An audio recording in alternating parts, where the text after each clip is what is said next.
नमस्ते बच्चों, राज हिंदी क्लासेस में आप सभी का स्वागत। आज हम कक्षा 8 के वसंत भाग 3 के पाठ 8 पढ़ने जा रहे हैं, जो कि एक कविता है। यह सबसे कठिन समय नहीं।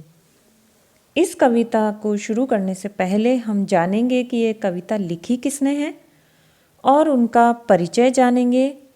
इसके पश्चात हम इस कविता का भावार्थ करेंगे और फिर हम सारांश भी करेंगे। तो चलिए शुरू करते हैं। कवियत्री शब्द को ध्यानपूर्वक देखिए।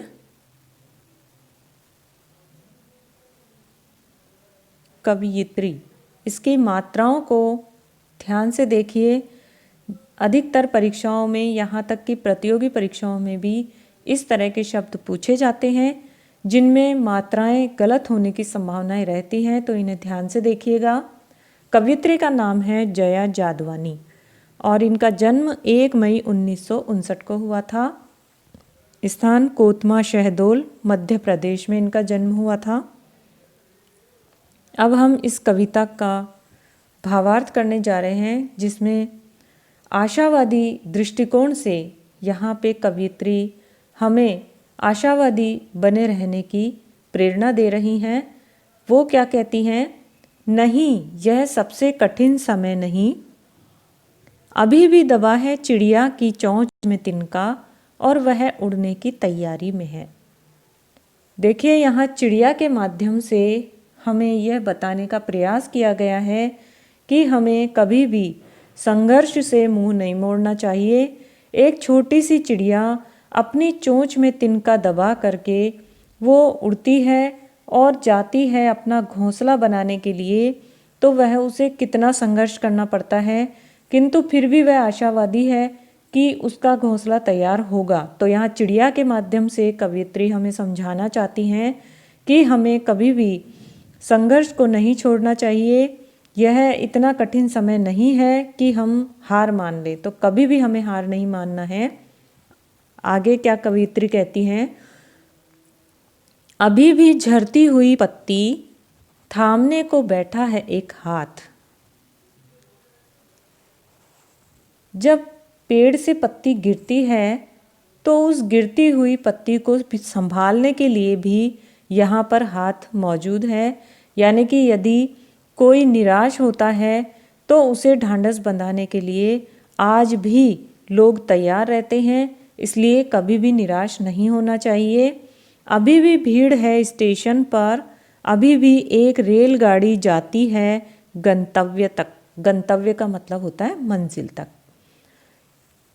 कवियत्री कहना चाहती हैं कि अभी भी ऐसी रेलगाड़ी है स्टेशन पर जो कि मंजिल तक पहुंचाती है, इसीलिए भीड़ है।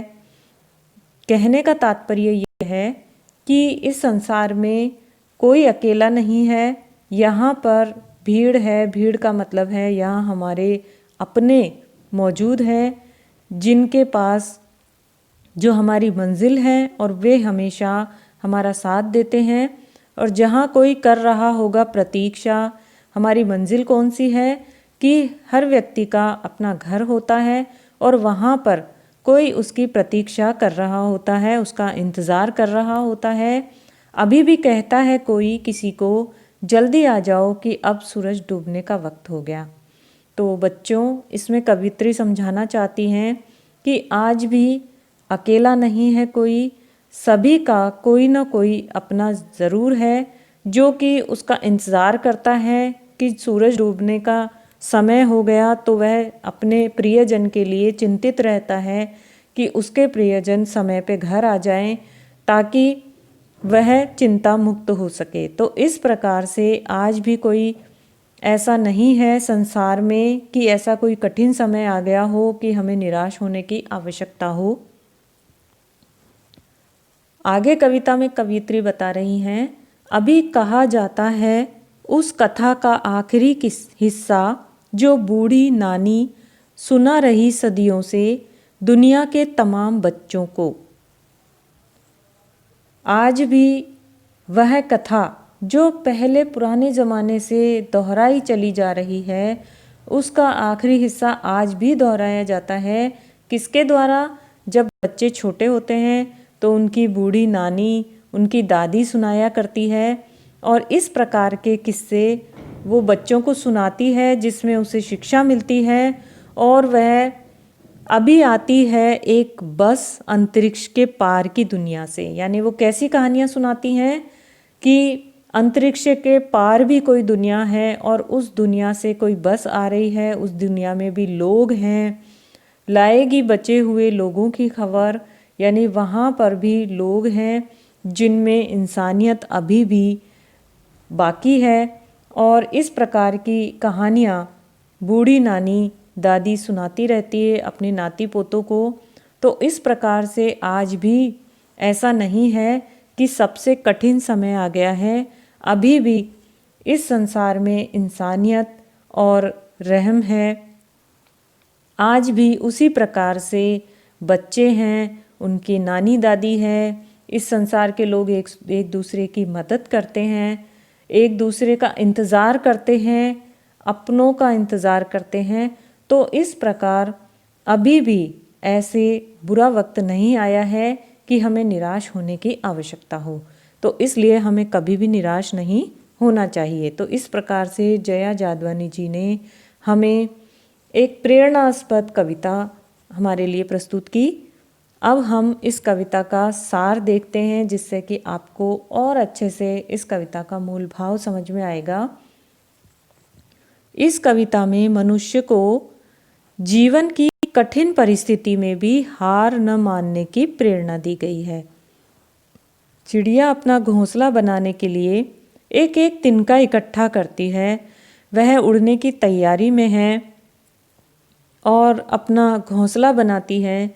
गिरते हुए पत्तों को थामने वाले हाथ अभी भी हैं और लोगों को अपनी मंजिल तक पहुंचाने के लिए एक रेलगाड़ी भी तैयार है, इसलिए स्टेशनों पर भीड़ भी है।